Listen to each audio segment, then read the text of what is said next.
의사들이 전하는 친절하고 자상한 파킨슨병 이야기, 파킨슨TV의 한희경입니다. 오늘도 저와 함께 진행해 주실 성 교수님 모셨습니다. 안녕하세요. 안녕하세요. 가천대 길병원 신경과 성영희입니다. 그리고 역시 파킨슨병에 관한 자세한 설명을 도와주실 두 교수님 모셨는데요. 안녕하십니까. 분당차병원 신경과 김현숙입니다. 안녕하세요. 일산백병원 신경과 이재정입니다. 네, 반갑습니다. 성 교수님, 이번 시간에는 파킨슨병의 어떤 증상에 대해서 다뤄볼까요? 이번 시간은 증상이 아닙니다. 파킨슨병을 어떻게 우리가 진단을 하는가. 진단하는지. 진단 과정, 그리고 파킨슨병 환자들이 어떤 단계로 병이 경과가 되는지, 파킨슨병의 진행 과정을 저희가 말씀드리겠습니다. 오늘 또 저희 신경과 두 능력자분들을 모셨습니다. 네. 두 분들이 아주 자세하게 설명해 주실 겁니다. 네, 열심히 노력하겠습니다. 저도 잘 부탁드리겠고요. 그럼 대한 파킨슨병 및 이상운동 질환학회가 함께하는 파킨슨TV 지금부터 시작합니다.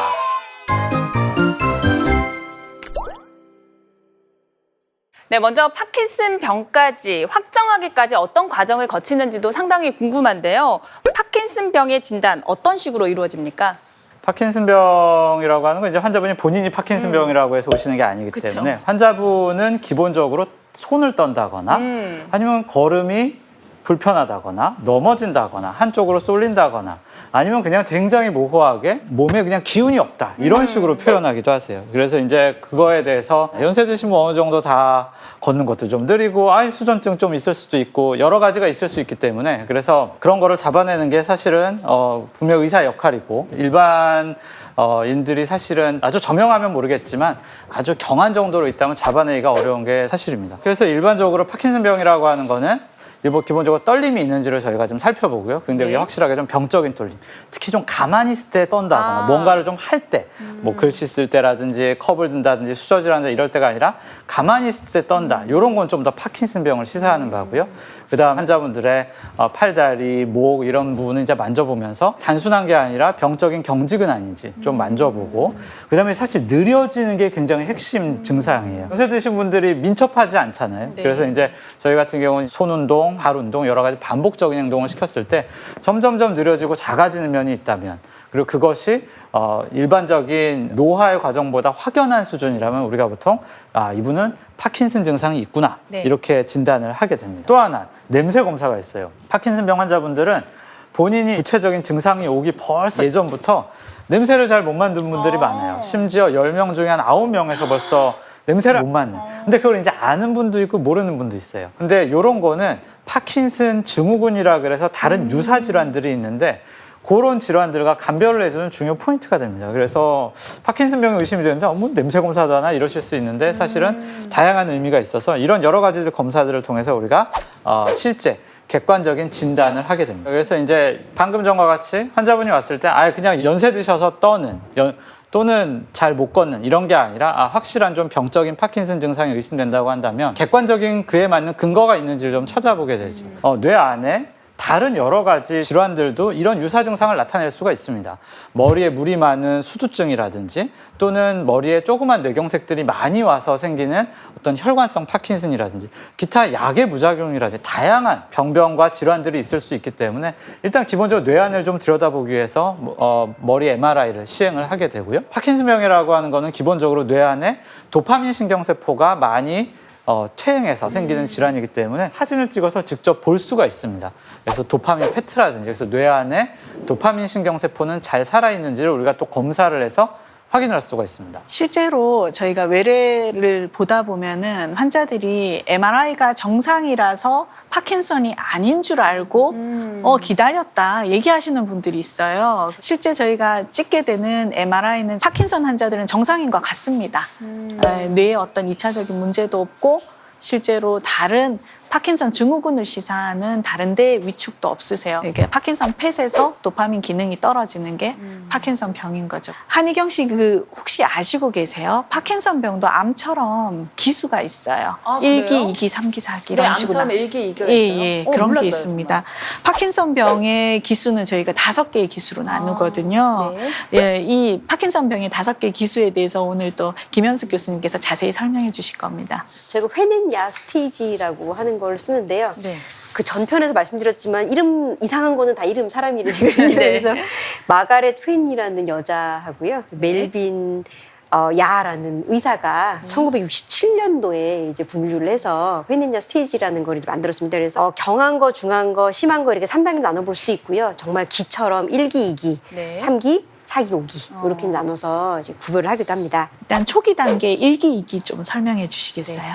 그 초기 단계인 1기, 2기에서 1기는 한쪽에만 오른쪽이든 왼쪽이든 상관없고요. 본인이 별로 불편함을 느끼지 않으세요. 증상은 있지만 임상적으로 신체의 기능 장애가 별로 없거나 미미한 거고요.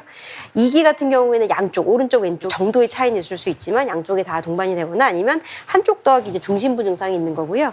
이때도 균형 장애는 없는 그러니까 이제 여기까지가 2기에 해당이 됩니다. 그렇다면 아주 민감하시거나 예민하신 분 아니고서는 사실 초기에 이렇게 자가 인식하기에는 좀 어려울 것 같다는 생각이 드는데 중기로 가면 확연하게 표시가 납니까?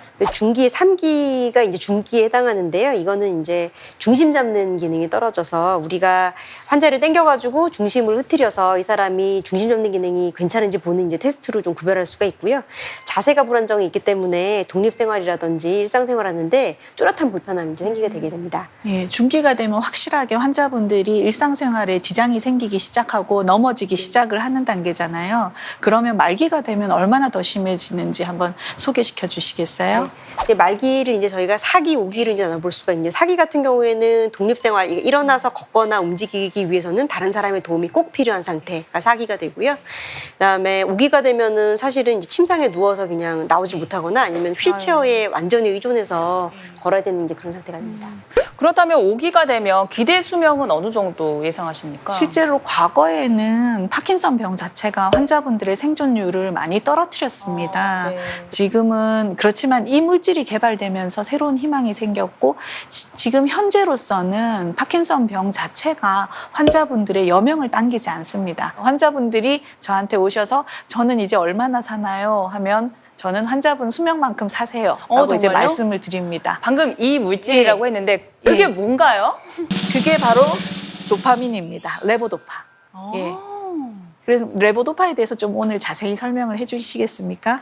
파킨슨병을 사실 알게 된 건 1817년에 영국의 의사 제임스 파킨슨이 이런 증상의 환자들이 제법 있다라는 거를 잘 기술해서 그 사람의 이름을 붙이고 파킨슨병이라고 했습니다. 근데 그게 왜 온지는 몰랐어요. 그러다가 그게 도파민이 뇌 안에 부족해서 그렇다는 거를 1940년대, 50년대에 알게 됐습니다. 네. 그럼 당연히 아주 단순한 아이디어는 그런 환자들에게 도파민을 들여보면 어떨까? 그런 아이디어가 들게 마련이죠. 그래서 1950년대, 60년대부터 그런 제형들을 했고, 그래서 1967년도에 미국의 하버드에서 처음으로 비교적 잘 정제된 제형으로 만들었을 때 종종 걸음을 걷던 환자분이 뚜벅뚜벅 우적우적 걷는 거를 보고 정말 기적을 봤다 그랬죠. 와. 뇌세포가 재생이 잘 안 되는 신경계 특성상 신경계 질환들이 아주 적극적인 치료가 되는 증상이 확연히 좋아지는 경우가 사실은 많지는 않습니다. 하지만 파킨슨병은 달라요. 요 레보도파를 투여함으로써 그래서 완치라는 개념은 아니지만 적어도 이 약물을 계속 유지하고 혈중, 뇌내 도파민 용량을 지속적으로 높게 유지하는 것을 통해서 상당히 많은 증상의 개선을 계속 유지할 수가 있는 거죠. 그래서 삶의 질을 개선시키고 수명 자체를 심하게 넘어져서 다치거나 다른 합병증만 없다면 일반적인 인구군과 크게 차이가 없는 네. 삶을 유지할 수 있어서 저도 항상 진단을 하고 낙담하실 필요가 없다. 네. 그냥 삶은 계획하신 대로 가면 된다. 야. 약도 많이 좋아졌고 치료 잘 유지하시면 된다라고 격려를 많이 해드리는 편입니다. 그럼 병기를 확인하고 그에 맞는 치료를 잘 세우면 되겠네요? 한희경 씨 호인야 스테이지 아까 저희가 설명을 들었는데 이것도 아쉬운 점이 좀 있어요. 뭔지 아세요? 뭐가 또 아쉬워요. 이 그냥 좋으면 척도가 좋겠는데. 1967년도에 만들어졌거든요. 너무 오래됐구나. 예, 그렇기 때문에 현대의학에서 파킨슨병을 저희가 척도하고 하는 데 있어서 어느 정도 한계점이 있습니다. 이런 부분들 또 김현숙 교수님께서 좀 짚어주시죠. 네, 오래됐어도 아직까지 척도는 네. 아직 많이 쓰고 이제 유효합니다. 그래서 굉장히 쉽게 환자를 평가할 네. 수가 있고 그다음에 검사자마자 굉장히 이게 일치도가 높기 때문에 되게 좋은데 단점이 이제 운동 증상만 포함이 돼 있어서 우리가 그 전에 계속 말씀드렸던 비운동 증상들을 평가하기 위해서 그 UPDRS 스코어라는 게 이제 만들어졌거든요. UPDRS가 이제 유니파이드 파킨슨 디지즈 레이팅 스코어라고 하는 건데 얘네들이 이제 87년도에 처음에 생겼고, 그다음에 이제 몇 년 전에 이제 MDS UPDL에서는 만들었고요. 그 운동이랑 관련돼서 약을 먹었을 때 생기는 그 운동성 합병증을 포함하고 있는 이제 네. 그런 스코어고요. 얘는 점수가 높을수록 질환 중증도가 높은 걸 의미하는 그런 스코어입니다. 네, 그렇군요.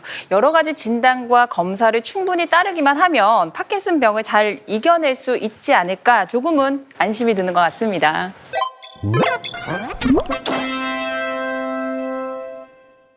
신경과 의사들과 함께하는 파킨슨병의 모든 것. 오늘 7번째 이야기였습니다. 오늘은 파킨슨병의 진단과 진행 병기에 대해서 알아봤습니다.